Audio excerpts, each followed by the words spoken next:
একবার একজন যুবক দর্শনার্থী শ্রীমা সারদা দেবীকে দেখার জন্য বাগবাজারে এসেছে মায়ের বাড়িতে। কিন্তু তার কিছুক্ষণ আগে শ্রী মা কোথাও থেকে ফিরেছেন।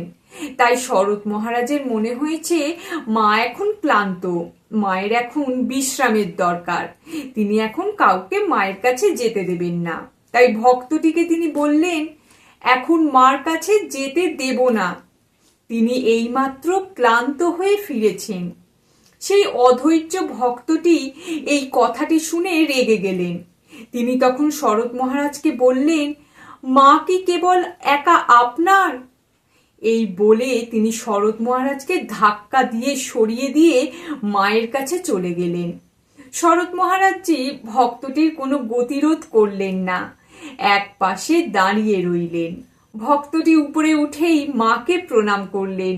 প্রণাম করার পর থেকেই তাকে যেন এক অপরাধ বোধ গ্রাস করে নিচ্ছে। তার বারবার মনে হচ্ছে তিনি শরৎ মহারাজকে ধাক্কা দিয়ে সরিয়ে ওপরে এসেছেন।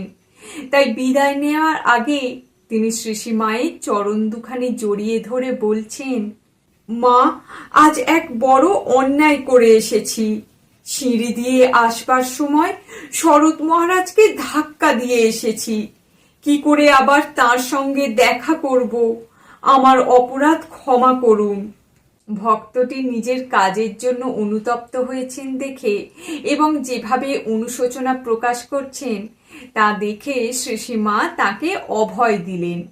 মায়ের সান্ত্বনা ও আশ্বাস পেয়ে ভক্তটি সিঁড়ি দিয়ে নামছেন আর মনে মনে ভাবছেন, আবার কি করে শরৎ মহারাজের সামনে গিয়ে দাঁড়াবো, তার সাথে যেন আজকে আর দেখা না হয়। কিন্তু হায়, তিনি দেখেন শরৎ মহারাজ ঠিক একইভাবে সিঁড়ির ধারে দাঁড়িয়ে আছেন।